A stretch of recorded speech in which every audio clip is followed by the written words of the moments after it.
आज हमने टॉपिक लिया है द दिल्ली सल्तनत। Class 7 history CBSE board NCERT का ये टॉपिक है। तो ये इंडिया का मैप है इन 1398 जब तिमूर इन्वेजन हुआ था इंडिया पे। तो तिमूर इन्वेजन होने के बाद उसने क्या किया था, दिल्ली पे कंट्रोल किया था। और जाते-जाते क्या किया था, जो सईद है खिज़्र खान जो है, यानी कि सैयद जो डिनास्टी है वो उसके बाद एस्टेब्लिश हो गई। यानी कि तिमूर का जो रूल है वो 1398 में इंडिया पे हो जाता है। तो अगर हम दिल्ली सल्तनत की बात करें तो ये अर्ली तुर्किश रूलर जिसको ही हम मामलुक डिनास्टी या स्लेव डिनास्टी या इल्बारी डिनास्टी भी कहते हैं। उन्होंने 1206 से 1290 तक रूल किया। उसके बाद आता है खलजी डिनास्टी, उन्होंने 1290 से 1320 तक रूल किया दिल्ली सल्तनत पे। उसके बाद आता है तुगलक डिनास्टी, उन्होंने 1320 से 1440 तक रूल किया। उसके बाद आता है सय्यद डिनास्टी, यानी कि 1398 में ही तिमूर का यहाँ कंट्रोल आ जाता है दिल्ली सल्तनत पे। लेकिन जो सय्यद डिनास्टी है, तो तिमूर के बाद एग्ज़ैक्टली खिज़्र खान है, तो खिज़्र खान क्या करता है, खुद को इंडिपेंडेंट डिक्लेयर करता है। तो 1440 में 1414 से लेके 1451 तक सय्यद डिनास्टी रहती है। उसके बाद सय्यद डिनास्टी के बाद लोधी डिनास्टी आ जाती है 1451 से 1526। तो इसके बाद क्या हो जाता है, इसके बाद जो लोधी है, तो लोधी को हराकर बाबर जीत जाता है एंड बाबर जीत जाने के बाद जो मुगल एम्पायर है, वो इंडिया में स्टार्ट हो जाता है। अगर हम रूलर्स ऑफ दिल्ली की बात करें तो दिल्ली जो सबसे पहले एस्टेब्लिश की थी, तो Delhi was establish by Tomars. तो तोमर जो थे, तो उन्होंने सबसे पहले उनको कैपिटल बनाया था, यानी आनंद पाल जो है, तो उन्होंने उसको कैपिटल बनाया था। फिर उसके बाद चौहान ने इसको कंट्रोल किया, यानी तोमार को हराया, तोमारकर हराकर चौहान वहाँ के रूलर बन गए। और फिर बाद में क्या हो गया, चौहान को हराकर कौन आ गया, तो चौहान को किसने हराया, तो मोहम्मद घोरी ने हराया। फिर मोहम्मद घोरी जब चला गया, तो उसने जाते-जाते कुतुबुद्दीन ऐबक जो उसका स्लेव था, तो स्लेव को वो गवर्नर बोल के उसने इंडिया के जो भी जीता हुआ रीजन है, तो वहाँ एज़ अ गवर्नर की तरह छोड़ के गया। फिर उसके बाद जो स्लेव डिनास्टी, उसके बाद खलजी डिनास्टी आई, फिर तुगलक डिनास्टी, फिर सैयद डिनास्टी, फिर लोधी, और लोधी के बाद क्या पढ़ेंगे हम, तो मुगल एम्पायर पढ़ने वाले हैं। तो दिल्ली है, तो दिल्ली में पहले ये कॉइन बनते थे, इसको दहलीवाल ऐसे भी कहा जाता है। तो दिल्ली जो था वो 12th सेंचुरी में इम्पोर्टेंट था, क्योंकि ये एक्चुअली कैपिटल किसका था, तोमर का, और तोमर राजपूत का। तो तोमर को चौहान जो है, चौहान ऑफ अजमेर, तो उन इन्होंने हराया in middle of 12th century. तो उसके बाद क्या हो गया, इट एमर जो दिल्ली है वो एक बड़ा कमर्शियल सेंटर बन गया under the rule of Tomar and Chauhan. तो दिल्ली क्या हो गया, तो प्रोमिनेंस में आ गया because of the capital city. तो ये दिल्ली जो था, यहाँ बहुत सारे जैन मर्चेंट रहते थे जो बहुत रिच थे, और उन्होंने क्या किया थे, वो उन्होंने बहुत सारे यहाँ टेम्पल भी बनवाए थे। तो यहाँ एग्ज़ैक्टली जो कॉइन है, तो इस कॉइन को क्या कहा जाता है, दहलीवाल। तो इसकी वज़ह से भी हो सकता है शायद इस दिल्ली का नाम दिल्ली पड़ा हो। तो यानी कि ये कॉइन या पहले क्या था, सर्कुलेशन में थे। तो जो दिल्ली है, तो दिल्ली का ट्रांसफ़ॉर्मेशन 13th सेंचुरी में स्टार्ट हो गया। जब दिल्ली को दिल्ली सल्तनत का क्या हो गया, तो दिल्ली सल्तनत यहाँ एस्टेब्लिश हो गया, और दिल्ली सल्तनत को ही यहाँ कैपिटल बनाया गया। तो यहाँ जो दिल्ली सल्तनत है, तो इस दिल्ली सल्तनत में हम 5 डायनास्टीज़ देखने वाले, 5 dynasties we are going to see in this. तो जो दिल्ली सल्तनत है, तो जिसने दिल्ली से रूल किया फ्रॉम अराउंड 1206 से लेके 1526, तो ये जो पीरियड है, जहाँ यहाँ दिल्ली सल्तनत है, तो यहाँ 5 डायनास्टी इस चैप्टर में हम पढ़ेंगे। तो जो उनके रूलर थे, तो उनके रूलर को ही सुल्तान ऐसे कहा जाता है, इसलिए उसको क्या कहा जाता है, तो दिल्ली सल्तनत। तो ये जो तारीख है, ये तारीख का फ़ोटो या तवारीख कह सकते हैं। तो ये एग्ज़ैक्टली जो पहले के जो हिस्टोरियन राजा होते थे, राजा क्या करते थे, अपने दरबार में क्रोनिकलर्स, यानी कि जो तारीख लिखने वाले, तवारीख जो है, तो तवारीख लिखने वाले लोगों को एम्प्लॉय करते थे, और जिसकी वज़ह से जो भी उनके day in day out activity है, बहुत इम्पोर्टेंट जो जो भी कुछ हुआ है उनके लाइफ़ में, तो उसके बारे में ये जो लर्न्ड स्कॉलर्स होते थे, वो लिखते थे। तो इसको तवारीख या तारीख भी क्या कहा जाता है। तो ये एक फ़ोटो है, एग्ज़ाम्पल है कि कैसे तवारीख लिखी जाती थी। तो हमें जो भी सारी इन्फॉर्मेशन मिलती है, तो बहुत सारी इन्फॉर्मेशन हमें इन तवारीख या तारीख से भी मिलती है। तो हम इसमें जब भी हिस्ट्री की स्टडी करते हैं, तो हमें क्या-क्या सोर्सेस ऑफ हिस्ट्री मिलते हैं। जैसे तारीख हमने देखा, तो इन तवारीखों से जो भी राजा ने अपने बारे में हिस्ट्री लिखी है, तो इससे भी हमें ये हिस्ट्री के बारे में पता लगता है। ये मोस्टली ये जो तवारीख है, वो ये पर्शियन में लिखी है, इवन अरेबिक में भी लिखी गई है। तो पर्शियन जो लैंग्वेज है, उसमें तारीख का मतलब होता है पर्शियन लैंग्वेज में एक्चुअली जो तारीख है, तारीख का या तवारीख है, उसका मीनिंग होता है हिस्ट्री। तो जो दिल्ली सल्तनत था, तो दिल्ली सल्तनत का जो भी रूल होता था, वो पर्शियन लैंग्वेज में होता था। तो इसमें क्या करता था राजा, बहुत सारे जो रिकॉर्ड कीपिंग वाले लोग एम्प्लॉय करता था, एंगेज करता था, जो तवारीख लिखते थे या तारीख लिखते थे। एंड उसकी वजह से क्या होता था कि ये जो लर्न लोग होते थे, वो जो सुल्तान होता था, उसको एडवाइस भी करते थे और उसको इन्फ्लुएंस भी करते थे जो भी डिसीजन मेकिंग है उसमें। तो ये जो तवारीख लोग लिखते थे, बहुत सारे स्कॉलर, तो ये ऐसा होप में करते थे कि उनको अगर ये अच्छा तारीख या तवारीख लिखेंगे तो उनको क्या मिलेगा, बहुत सारे बड़े रिवॉर्ड मिलेंगे राजा से। ये एक्चुअली जो लर्न लोग होते थे, वो राजा के साथ ही सिटीज़ में रहते, तो यहाँ एग्ज़ैक्टली हमें इससे सिटीज़ के बारे में तो ठीक-ठाक पता लग जाता है इस तवारीख से। बट लेकिन जो रूरल एरियाज़ है या टाउन एरियाज़ है, तो इसके बारे में थोड़े हमें कम इन्फॉर्मेशन मिलती है। तो यानी कि इसमें तवारीख में जो भी इन्फॉर्मेशन है, वो 100% ट्रू होगा ही, उसकी गारंटी भी नहीं है। तो हमें कॉशियसली ये रीड करना पड़ेगा history, whenever we are studying history. तो मामलुक जो डिनास्टी, इसको स्लेव डिनास्टी भी कहा जाता है। इसने दिल्ली पे रूल किया 1206 से लेके 1290 तक। खलजी डिनास्टी या इसको खिलजी डिनास्टी भी कहते हैं। तो इसको 1290 से 1320 तक रूल किया। उसके बाद तुगलक डिनास्टी, इस डिनास्टी ने दिल्ली सल्तनत पे 1320 से लेके 1414 तक रूल किया। एंड सय्यद डिनास्टी, उसने 1414 से लेके 1451 तक रूल किया। उसके बाद लोधी डिनास्टी, ये लास्ट दिल्ली सल्तनत था। और मामलुक डिनास्टी फर्स्ट दिल्ली सल्तनत था। तो जो जो लोधी डिनास्टी था, उसने 1451 से लेके 1526 तक रूल किया। और 1526 के बाद बाबर यानी मुगल एम्पायर स्टार्ट हो गया इंडिया में। तो मोहम्मद गोरी है जिसने एस्टेब्लिशमेंट किया, उसने हराया था पृथ्वीराज जी चौहान को। उन्होंने अपना जो स्लेव है, तो स्लेव को गवर्नर अपॉइंट करके गए थे, जो भी जीती हुई टेरिटोरीज है। तो उसका नाम था कुतुबुद्दीन ऐबक। उसके बाद कुतुबुद्दीन ऐबक का एक स्लेव था इल्तुमिश। तो ये ऐबक के बाद इल्तुमिश जो है, तो इल्तुमिश क्या हो गया, तो ये राजा बन गया, ये किंग सुल्तान बन गया। उसके बाद जो इल्तुमिश जो थी, इल्तुमिश की एक लड़की थी, रजिया सुल्तान। तो एग्जैक्टली वो लड़की होने के बावजूद भी दिल्ली दिल्ली सल्तनत की क्या हो गई, तो किंग बन गई या सुल्तान बन गई। उसके बाद जो बलबन है, तो बलबन इसके बाद ये लास्ट रूलर कह सकते हैं, प्रोमिनेंट रूलर, जो दिल्ली सल्तनत का रूलर था।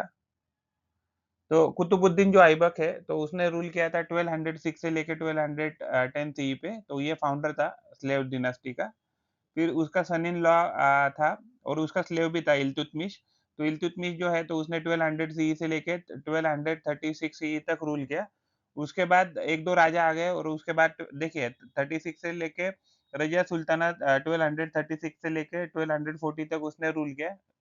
और उसको क्या किया, तो she was being killed by other nobles. And उसके बाद ये जो फर्स्ट फीमेल है ऑफ सुल्तान ऑफ दिल्ली सल्तनत, रजिया सुल्ताना की जो बेटी थी इल्तुतमिश की। उसके बाद जो प्रोमिनेंट लीडर है, गियासुद्दीन बलबन, की जो एक नोबल था। And he was the part of the Chahalgani या द फोर्टी कह सकते हैं। एंड इसने रूल किया 1266 से लेके 1287।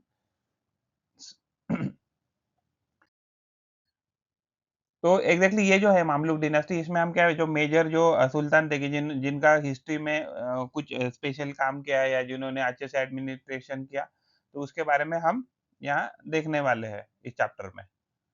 तो ये जो ये है फोटो है, तो ये किसका फोटो है, तो कुतुबुद्दीन ऐबक का फोटो है। तो कुतुबुद्दीन जो ऐबक है, उसने रूल किया था 1206 से लेके 1210 तक। तो he was the founder of Mamluk dynasty. इसको स्लेव डिनास्टी ऐसे भी कहा जाता है। तो ये जो रीजन दिख रहा है, तो इतने रीजन पे कंट्रोल था initially when Mohammad Ghori has वोन। तो कुतुबुद्दीन ऐबक ने इतना जो एरिया है, इवन एक्चुअली यहाँ बख्तियार खलजी था, बट ठीक है, हम उसमें बाद में देखेंगे। तो ये जो इल्तुतमिश है, ये स्लेव था मोहम्मद घोरी का। तो इस डिनास्टी को इसीलिए जब इसने कुतुबुद्दीन ऐबक ने जब ये डिनास्टी एस्टेब्लिश की, तो इसको स्लेव डिनास्टी ऐसा भी कहा जाता है। तो अरेबिक में मामलुक जो वर्ड है, तो उसको अरेबिक में स्लेव कहा जाता है या गुलाम भी कहा कह सकते हैं। इसको गुलाम वंश ऐसे भी कहते हैं हिंदी में। तो he was appointed as the governor. तो जब मोहम्मद गोरी वापस चला गया, तो मोहम्मद गोरी ने क्या किया, तो कुतुबुद्दीन ऐबक को गवर्नर अपॉइंट किया, जो भी जीती हुई टेरिटोरीज़ थी इंडिया की। तो जब इंडिपेंडेंट हो गया कुतुबुद्दीन ऐबक, तो उसने क्या किया, टाइटल अज़्यूम कर लिया सुल्तान, and he was also acknowledged as the ruler of the Ghoris Indian territories. तो इंडियन टेरिटोरीज़ को जो मोहम्मद घोरी है, तो उसका जो भी जीती हुई जो टेरिटोरीज़ है, तो उसका रूलर है, ऐसा भी एक्नॉलेज किया गया अफ़गान रूलर के द्वारा। He ruled for the brief period of 4 years. 4 साल ही रूल कर पाया, क्योंकि क्या हो गया उसका, पोलो खेलते वक़्त, जिसको चौगान ऐसे कहते हैं, तो चौगान खेलते वक़्त क्या हो गया, तो उसकी गिरकर एक्सीडेंटल उसकी डेथ हो गई। He died in an accidental fall in 1210 while playing Chaugan या हॉर्स पोलो। तो ये फोटो है कि जिसमें एक फोटो है कि जिसमें ऐसा दिखा रहा है कि जो कुतुबुद्दीन ऐबक है, वो घोड़े से गिरकर उसकी डेथ हो गई। उसके बाद हम पढ़ेंगे इल्तुतमिश। तो इल्तुतमिश क्या था, वो स्लेव था। तो ये इल्तुतमिश की फोटो है, and he was the son in law भी था, एंड इवन क्या था, स्लेव भी था। किसका? कुतुबुद्दीन ऐबक का। तो इसीलिए इसको स्लेव डायनास्टी ऐसा भी कहा जाता है। तो he was a slave to Qutbuddin Aibak. He significantly उसने क्या किया, जैसे उसके हाथ में पावर आ गया या कि सुल्तान बन गया, तो इसने बहुत सारे टेरिटोरीज़ को जीत लिया, एंड जो दिल्ली सल्तनत है उसको पावरफुल बना दिया। तो उसने चहलगानी एक सिस्टम स्टार्ट किया, यानी कि द ग्रुप ऑफ 40 पीपल, कि जो उसको एडवाइस करते थे, यानी आप उसको कह सकते हैं कि दे वर हिज एसोसिएट, जो उसको डे इन डे आउट में भी एडमिनिस्ट्रेशन में एडवाइस करते थे, एंड इवन जो भी इम्पोर्टेंट वार वगैरह लड़ने होते हैं, तो उसमें वो मदद करते थे। तो ये जो इल्तुतमिश था, तो उसके जो बच्चे थे, तो they were not capable enough to rule the as a king, as a sultan of the Delhi सल्तनत। तो इसलिए उसने क्या किया था, इल्तुतमिश ने अपनी जो डॉटर थी, तो डॉटर जो रज़िया थी, तो उसने उसको as a sultan as a appoint कर दिया, और उसने जो भी द 40 लोग हैं या चहलगानी सिस्टम है, उन लोगों को भी कन्विंस किया था, so that Razia will become a sultan of the Delhi सल्तनत। तो रज़िया सुल्ताना, तो रज़िया सुल्ताना ने 1236 से लेके 1240 तक ही रूल किया। तो रज़िया किसके बाद आ गई, तो रज़िया हैज़ असेंडेड, रज़िया सुल्तान बन गई 1236 में। उसके बाद एक्चुअली क्या हो गया कि जब जो चहलगानी या द 40 का जो ग्रुप था, they were not happy with the administration of the Razia, so they were continuously rebelling against her। इसकी वजह से क्या हो गया, जो रज़िया सुल्ताना है, तो इसका एंड जो चहलगानी के जो लोग थे या नोबल थे, उसका कंटिन्यूअसली स्ट्रगल चालू रहा। तो इस चहलगानी के लोगों ने ही क्या हो गया, उसको एक बैटल में 1240 में उसको किल कर दिया। The 40 Echelgani system क्या था? This was the group of a Turkish noble established by the Iltutmish. They were the administrative advisor to the Sultan। वो जो सुल्तान है उसको एडमिनिस्ट्रेटिव एडवाइस भी देते थे।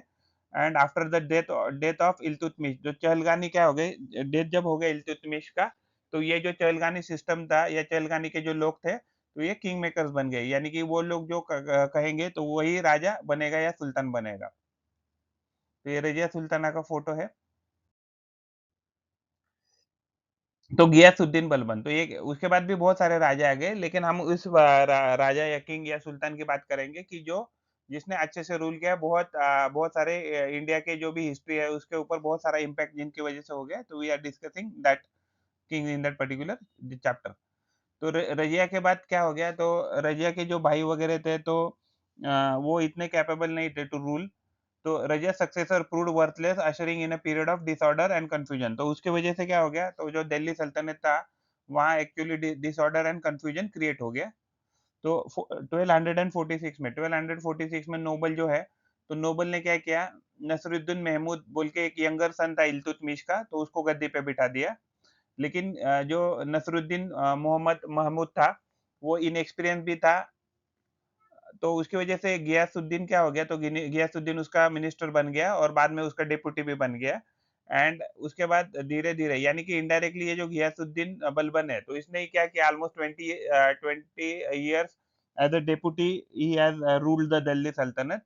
एंड आफ्टर दैट क्या हो गया, गियासुद्दीन बलबन एक्चुअली 1266 में क्या हो गया, डायरेक्टली उसने हाथ में सत्ता ले लिया, पावर ले लिया, and वो he became a sultan, and the Ghiyasuddin Balban took the advantage and started controlling the affairs of the state. किसकी वजह से? क्योंकि जो नसीरुद्दीन महमूद था, he was inexperienced and he was young also.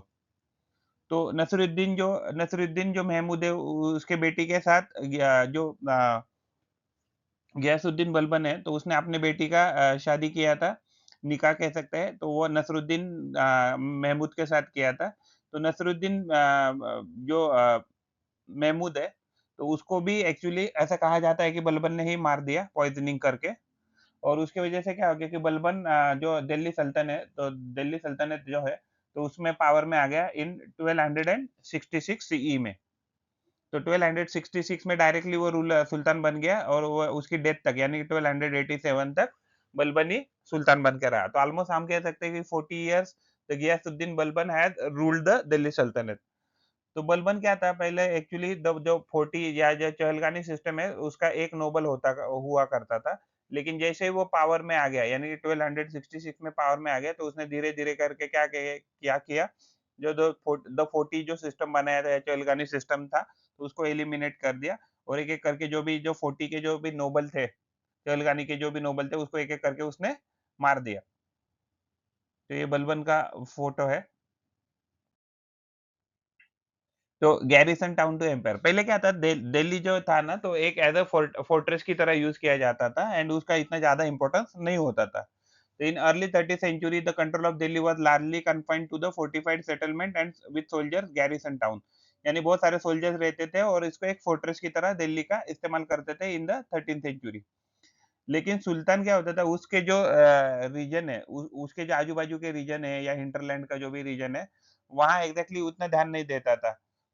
और जो सुल्तान होता था, उसको किस पे डिपेंड का होना पड़ता था रेवेन्यू के लिए, तो he has to depend on the trade, tribute and plunder, यानी कि जो भी ट्रेड से पैसा आ रहा है, जो लोग उसको टैक्स दे रहे हैं, या कहीं उसने अगर कुछ जगह पे लूटा है, तो उतना ही पैसा वो यूज कर पाता था as a for his controlling और एडमिनिस्ट्रेटिंग द एम्पायर। तो लेकिन बलबन के पीरियड में क्या हो गया, तो हिंटरलैंड के जो भी फॉरेस्ट है, यानी आजू-बाजू के जितने भी फॉरेस्ट है, उसको क्लियर किया गया, एंड वो जगह जो है, वो क्या हो गया, एग्रीकल्चर के जो पीजेंट्स है, उनको दिया गया फॉर द एग्रीकल्चर पर्पस, जिसकी वजह से क्या हो सकता है कि हो जाएगा कि बलबन जो है, तो बलबन के एम्पायर में बहुत सारा टैक्सेस जो है पीजेंट द्वारा आ जाएगा। तो विद दैट इंटेंशन बलबन ने जो भी आजू-बाजू का एरिया था दिल्ली का, या हिंटरलैंड एरिया कह सकते हैं, तो वहाँ क्लियर करके वो एरिया उसने पीजेंट को एग्रीकल्चर पर्पस के लिए दिया, और उसके ऊपर टैक्स भी इम्पोज किया। और उसके बाद बलबन जो है, उसने बहुत सारे टाउन्स बनाए, फोर्ट्रेसेस बनाए, ट्रेड रूट बनाए, जिसकी वजह से जो रीजनल ट्रेड है, इवन जो इंटरनेशनल ट्रेड है, वो भी प्रमोट हो सके। तो सुल्तान जो होते थे एक्चुअली, जो दिल्ली सल्तनत के शुरुआत के, वो टैक्सेस कलेक्ट करते थे फ्रॉम द पीजेंट, यानी कि जो एग्रीकल्चर करते हैं, traders, and even local rulers, यानी कि आजू बाजू में अगर कोई छोटा लोकल रूलर है, यानी कि हम उसको फ्यूडल कह सकते हैं, या छोटा किंग कह सकते हैं, कि जो जिसने सुजरेनिटी एक्सेप्ट की है द दिल्ली सल्तनत की, तो उससे भी ये जो दिल्ली सुल्तान जो होता था, तो वो टैक्स कलेक्ट करता था, या रेवेन्यू कलेक्ट करता था।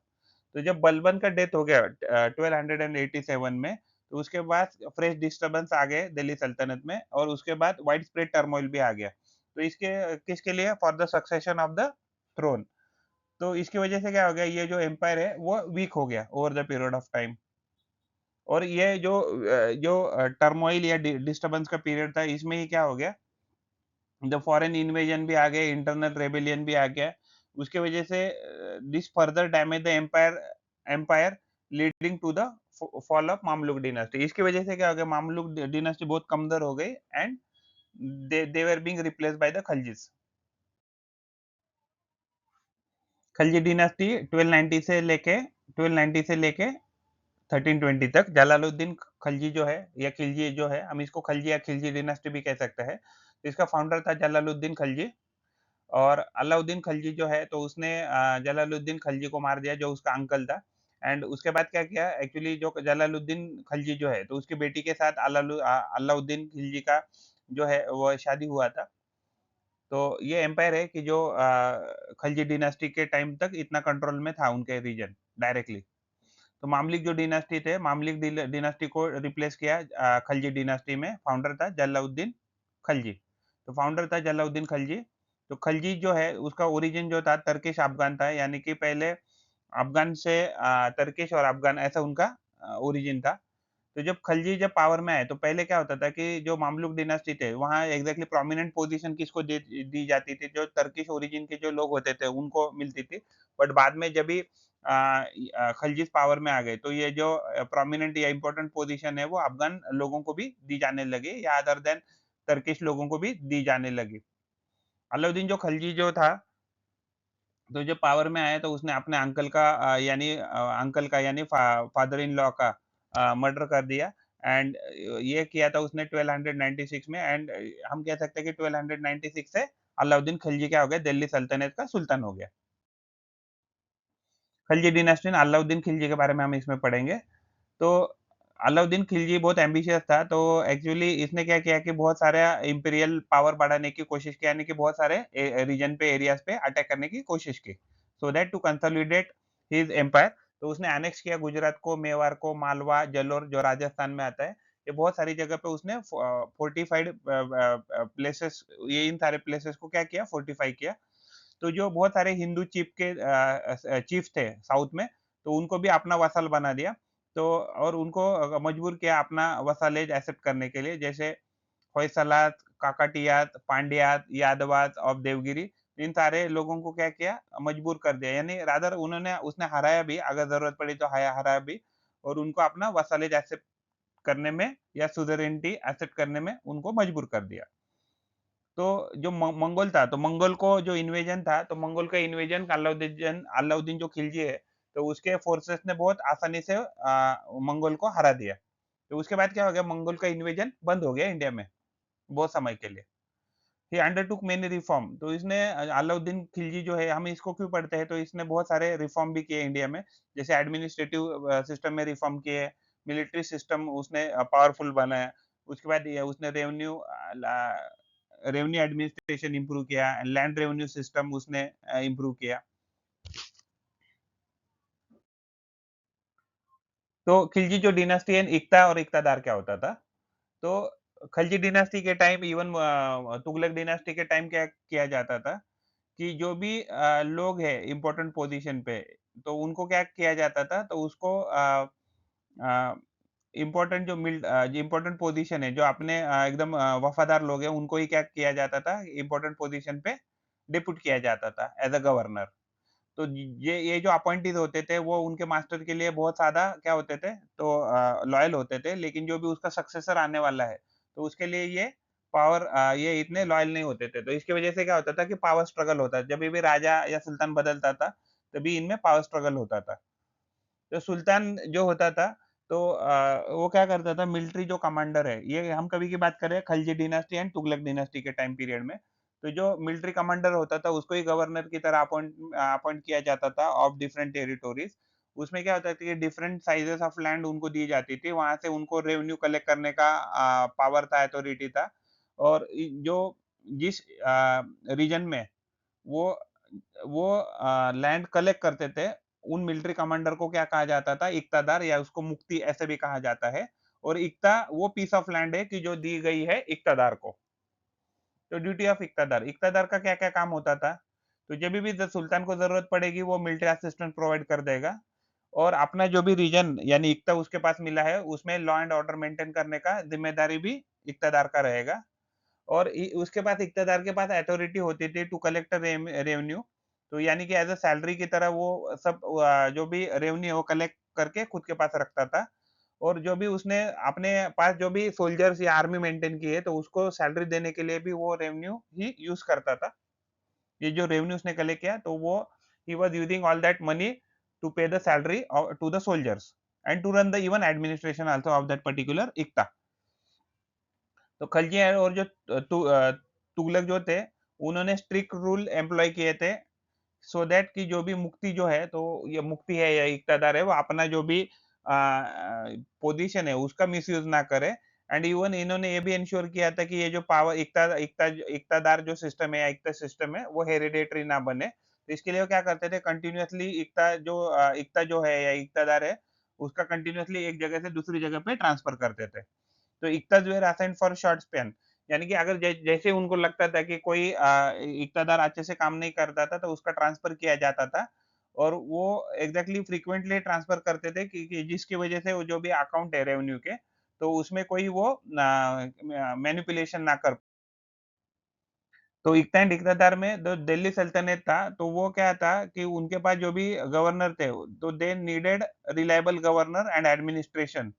एक तो एम्पायर सँभालने के लिए भी एंड जभी भी कोई भी फॉरेन इन्वेजन होता है, तो उसके खिलाफ अटैक करने के लिए या डिफेंड करने के लिए भी they they needed reliable governor and administrator. तो mostly Khalji dynasty and Tughlaq dynasty में क्या हुआ कि दे फेवर्ड द स्लेव्स, जिनको बंदागन ऐसा भी कहा जाता है। तो उन्होंने मोस्टली स्लेव्स या बंदागन को ही अपॉइंट किया as a governor, rather than appointing any chieftain, यानी उधर के जो भी कोई चीफ रहेंगे या कोई एरिस्टोक्रेट रहेंगे, वहाँ के कोई लोकल राजा रहेंगे, तो उनको उन्होंने अपॉइंट करने से they avoided this and they rather appointed their own slave, जो trustworthy people to look for the particular area. जो खलजीज थे, तो खलजी एंड बाद में जो तुगलक थे, तो उन्होंने ही क्या कंटिन्यू रखा, जो बंदागन है या स्लेव है, उनको ही गवर्नर की तरह अपॉइंट करने के लिए ये सिस्टम चालू रखा। तो ये जो खलजी और तुगलक होते थे, वो हमेशा इन लोगों को गवर्नर रखने की कोशिश करते कि जो गवर्नर क्या करे कि अ, जो गवर्नर हम्बल बैकग्राउंड से है या स्लेव है, तो जिसकी वजह से क्या हो गया, जैसे ही पावर चेंज होता था या शिफ्ट चेंज होता था, पावर चेंज होता था या पावर शिफ्ट होता था, तो पॉलिटिकल इंस्टेबिलिटी आ जाती थी दिल्ली सल्तनत में। तो खलजी डायनास्टी में एंड इवन तुगलक डायनास्टी में क्या हो गया, only authorised taxes were allowed to collect, यानी कि इक़्तिदार अपने मर्जी का कोई भी टैक्स नहीं लगा सकता है। जो भी सुल्तान ने बोला है उतना ही टैक्स वो ले सकता है। उतना ही और उतने प्रकार का ही टैक्स वो कलेक्ट कर सकता है।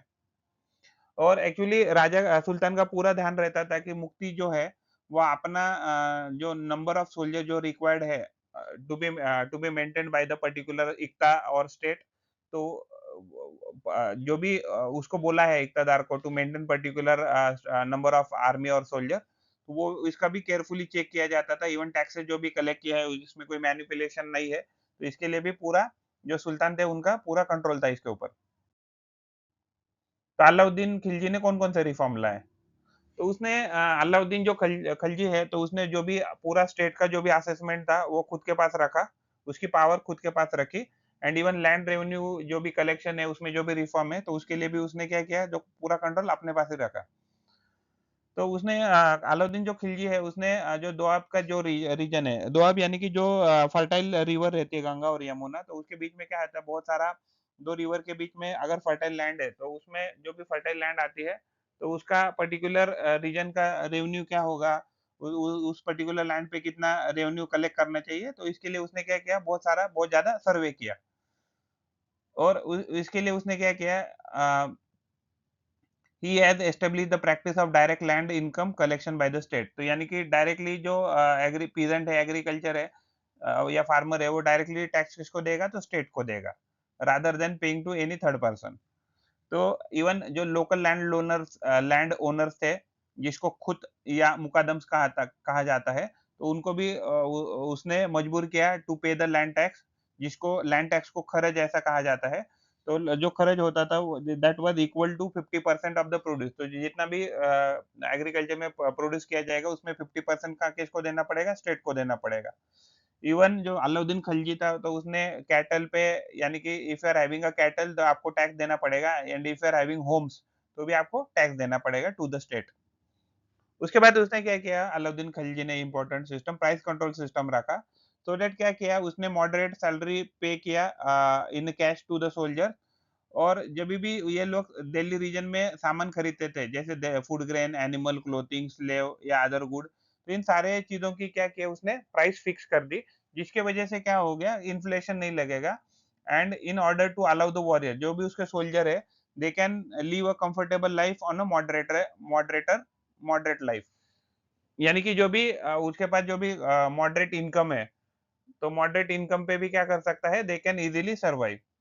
तो प्राइसेस क्या थे, तो प्राइसेस एग्जैक्टली जो अपॉइंट की थी या कंडक्ट की थी, तो वो जो प्राइसेस होती थी वो थर्फ सर्वे किया जाता था पहले बाय हिज ऑफिसर, और उसके बाद ही डिसाइड किया जाता है कि जाता था कि फूड ग्रेन की प्राइस प्राइस क्या रहेगी, एनिमल की प्राइस क्या रहेगी, क्लोथिंग की प्राइस क्या रहेगी, स्लेव्स की प्राइस क्या रहेगी, और अदर गुड्स वगैरह जो है, ये जो डेली यूज के गुड्स है, उसकी प्राइस क्या रहेगी।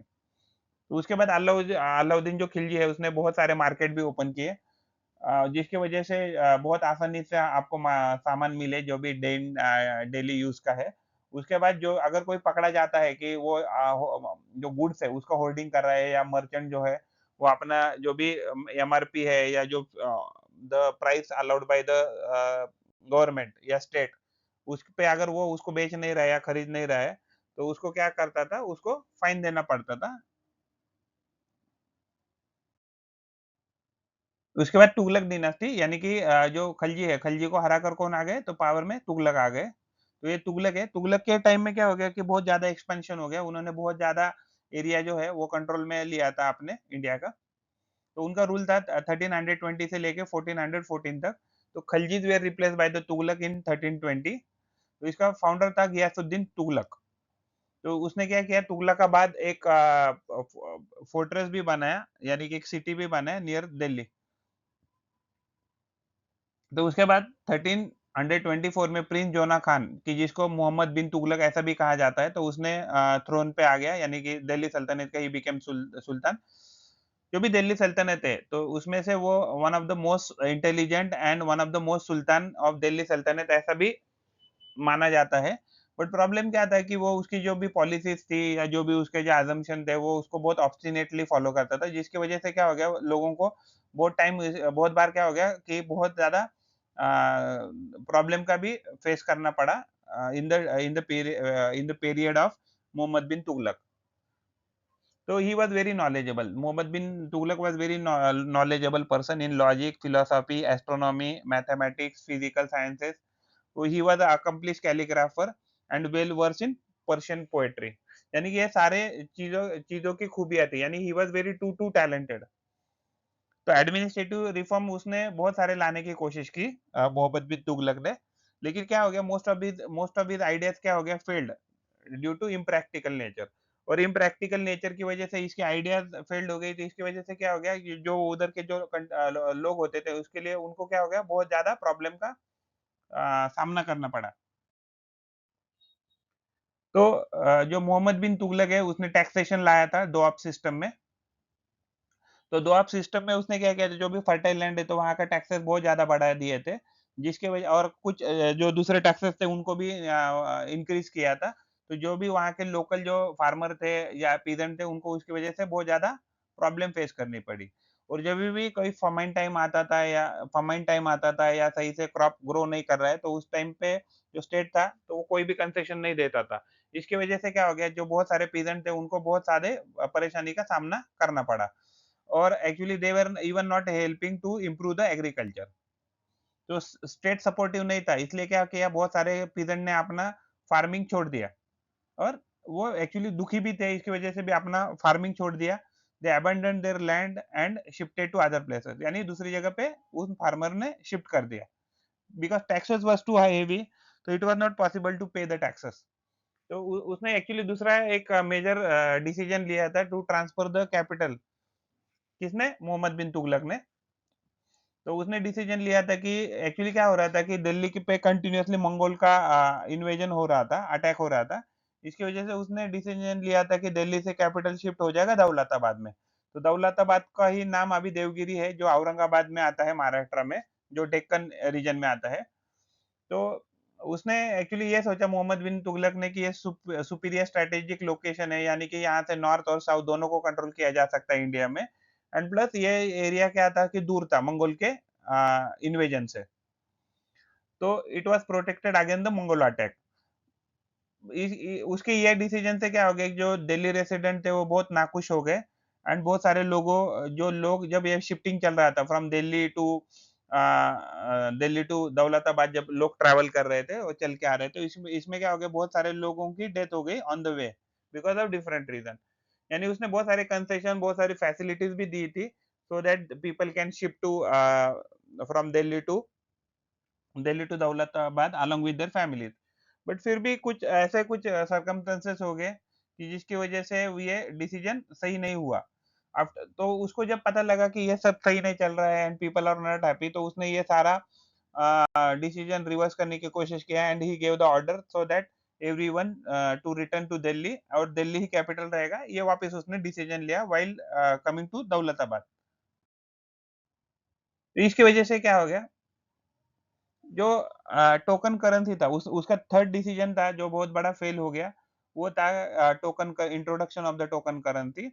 तो उसने क्या किया था कि जो भी उसने बहुत सारी पॉलिसीज ऐसी ली थी कि जिसकी वजह से क्या हो गया, जो अर्लियर उसकी जो पॉलिसी थी मोहम्मद बिन तुगलक की, इसकी वजह से जो रॉयल कॉफर था उसको बहुत बड़ा नुकसान नुकसान सहन करना पड़ रहा था, क्योंकि टैक्सेस नहीं आ रहे थे। पीजेंट क्या कर रहे थे, पीजेंट ने फार्मिंग करना छोड़ दिया था, तो टैक्सेस कैसे देंगे। एंड प्लस उसने जब दिल्ली से दौलताबाद जब जाने का फैसला लिया, डिसीजन लिया, तभी भी क्या हो गया, इसमें बहुत सारा खर्चा भी हो गया। एंड प्लस उसने वापस डिसीजन लिया कि नहीं, दौलताबाद से अभी कैपिटल वापस कहाँ रहेगा, तो दिल्ली रहेगा। तो इसलिए जो भी ट्रेजरी है, तो ट्रेजरी को रिप्लेनिश करने के लिए उसने क्या किया, उसने एक डिसीजन लिया to introduction of symbolic currency. तो यानी कि उसने डिसीजन लिया कि जो भी ब्रॉन्ज करेंसी रहेगा उसका वैल्यू इक्वली रहेगा सिल्वर कॉइन के मुकाबले में। तो इसकी वजह से क्या हो गया कि बहुत सारे लोगों ने जो फोर्ज जो कॉइन रहते थे उसने फोर्जरी चालू किया, but government fail to stop the forgery of new coin. तो लोग क्या करते थे, ब्रॉन्ज का कॉइन लाते थे और उससे जो भी सिल्वर का जो वैल्यू है, तो सिल्वर का वैल्यू का पैसा लेते थे। इसकी वजह से जो रॉयल ट्रेजरी था या रॉयल कॉफर था, उसको बहुत बड़ा नुकसान सहन करना पड़ा। तो ये जब सुल्तान को पता लग गया, तो उसने ऑर्डर दिया to swap all token coin after learning is failure. तो उसने वापस डिसीजन दिया कि नहीं नहीं, अभी हम ब्रॉन्ज को ब्रॉन्ज का ही वैल्यू देंगे एंड सिल्वर का सिल्वर का ही वैल्यू देंगे। तो आप जिसके पे पास भी कॉइन रहेगा तो वो अपना एक्सचेंज करा के ले सकता है। उस टाइम पे भी क्या हो गया, जो रॉयल कॉफर था या रॉयल ट्रेजरी था, इसमें क्या हो गया, बहुत सारे जो फॉर्ज जो ब्रॉन्ज कॉइन थे, तो ये आ गए। इसकी वजह से जो गवर्नमेंट है, गवर्नमेंट को बहुत सारा पैसा देना पड़ा for forge coin to the resident. उसके बाद उसका एक था कि he wanted to become a world leader and world ruler. तो इसके लिए उसने एक्सपेंशनिस्ट पॉलिसी इंप्लीमेंट की थी मोहम्मद बिन तुगलक ने। तो इसमें भी क्या प्रॉब्लम हो गई, उसने बहुत सारी एक्सपीडिशन लॉन्च करने की कोशिश की। जैसे फॉर एग्जांपल उसने खोरासन रीजन एंड कराचल रीजन जो है, तो वहां उसने एक्सपीडिशन सोल्जर भेजे थे so that he can win that particular area. लेकिन जब उसने ये सोल्जर भेजने के बाद 1 से 1.5 साल के बाद उसको पता लग गया कि he can not win the area region of Khorasan and Qarachal, because Khorasan and Qarachal के कराचल जो रीजन है, वहाँ के जो आर्मीज़ थे, तो ये उस आर्मी की जो काबिलियत थी या पोटेंशियल था, तो ये मोहम्मद बिन तुगलक के आर्मी से बहुत ज़्यादा था। तो they can never they can never defeat the Khorasan and Qarachal. तो इसके लिए क्या हो गया कि तकरीबन 2 साल के बाद उसने वापस डिसीजन लिया कि नहीं, हम ये एक्सपीडिशन कैंसिल करते हैं। तो एक्सपीडिशन में बहुत सारे सोल्जर्स वहां गए थे, तो उनका सैलरी, उनका डेली खर्चा, इसकी वजह से भी क्या हो गया, रॉयल कॉफर को बहुत ज्यादा नुकसान सहन करना पड़ा। मोहम्मद बिन तुगलक जब रूल कर रहा था, तो उसके पूरे टेन्योर में उसने 22 रेबिलियन का सामना किया, यानी कि कंटिन्यूअसली उसका लाइफ रेबिलियन में ही चला गया। एंड उसके वजह से भी बहुत ज्यादा खर्चा हो गया। And from the time he came to the throne in 1325 CE to until his death, यानी 1325 से लेके 1351 में तक उसको कितने रेबिलियन फेस करने पड़े, तो 22। He pursued his policy obstinately and brutally. यानी कि अगर उसका प्रॉब्लम क्या होता था कि अगर उसने कुछ डिसीजन लिया, तो वो डिसीजन को बहुत ऑब्स्टिनेटली एंड ब्रूटली वो इम्प्लीमेंट करने की कोशिश करता था। फिर वो सोचता नहीं था कि भाई ये सही है या गलत है। एंड बहुत सारे उसके एडवाइजर ने भी जो उसके जो एडवाइजर होते थे, तो उसने भी उनको एडवाइस किया कि ऐसा मत करो, but still he has not never listen to anyone. तो तुगलक डिनास्टी है। तो तुगलक डिनास्टी के बाद उसके बाद फिरोज शाह तुगलक के बाद जो पावर में आ गया, तो, उसका नाम था फिरोज शाह तुगलक। तो he was a very kind king. तो he was a cousin of Mohammad bin Tughlaq. When he came to power, तो अनटाइमली डेथ हो गया मोहम्मद बिन तुगलक का, तो उसकी वजह से मौका किसको मिला, तो फिरोज शाह तुगलक को मिला। एंड बहुत सारे जो नोबल थे, तो नोबल ने किसको रेकमेंड किया था, नाम था, तो वो था फिरोज शाह तुगलक का फॉर एज अ सुल्तान। तो जैसे ही सत्ता में आ गया तो उसने बहुत सारी जो फिरोज़ शाह तुगलक जो है, तो उसने बहुत सारी जो अनफ़ेयर टैक्सेस या अनफ़ेयर लेवी जो थी, उसको एलिमिनेट कर दिया। उसने उसने एस्टेब्लिश किया एक सिटी फिरोज़ाबाद, जिसको अभी हम फ़िलहाल अभी उत्तर उत्तर प्रदेश भी कह सकते हैं। उत्तर प्रदेश के बहुत सारा रीजन कवर करता है फिरोज़ाबाद। तो ही प्रोहिबिटेड हार्श पनिशमेंट, तो यानी कि जो भी पहले हार्श पनिशमेंट होती थी, उसको भी उसने प्रोहिबिट कर दिया सो that people can have a compassionate legal system. तो पीपल एग्जैक्टली जो भी रिकॉल करते हैं और उसके रूल को, तो उसको कहते हैं वेल्थ एंड जॉय, यानी कि जब उसका रूल चल रहा था फिरोज शाह तुगलक का, तो वो टाइम कैसा था, वेल्थ एंड जॉय, यानी कि बहुत सारा पैसा भी था उस टाइम एंड बहुत सारी खुशी भी थी, ऐसा लोगों का कहना है। ये सारी हमें इंफॉर्मेशन कैसे मिलती है, तवारीख से मिलती है। तो उसके बाद क्या हो गया, फिरोज शाह तुगलक के जो भी सक्सेसर आ गए, वो इतने पावरफुल नहीं थे या इतने इंटेलिजेंट नहीं थे, and they failed to prevent the Delhi Saltanat from being overthrown. तो यानी कि बहुत सारे बाहर के भी आउटसाइडर भी अटैक हो रहे थे, इवन इन्वेजन हो रहे थे, इवन इंटरनल भी रेबेलियन थे। तो इसके बाद जो भी सक्सेसर आ गए फिरोज शाह तुगलक के बाद, तो they failed to prevent the Delhi Saltanat from being overthrown. और फाइनल रूलर कौन था तुगलक डिनास्टी का, तो वो था नसीरुद्दीन महमूद।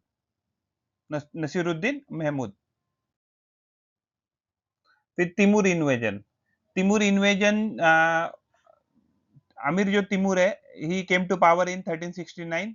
तो he became the king of Samarkand, जिसको अभी अभी फिलहाल उज्बेकिस्तान का एरिया रीजन कह सकते हैं।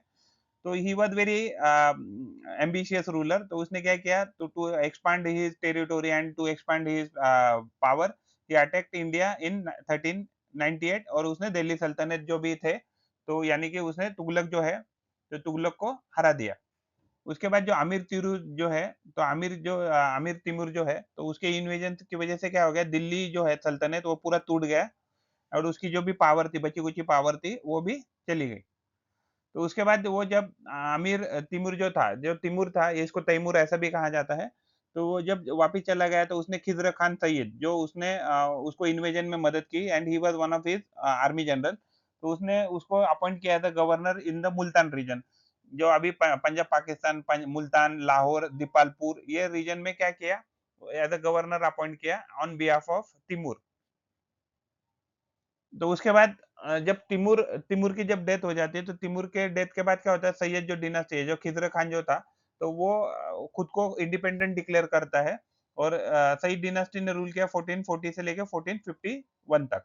तो उसके बाद उसका फाउंडर था खिज़्र खान सईद, जिसने मदद की थी तिमूर को in winning the India and Delhi सल्तनत।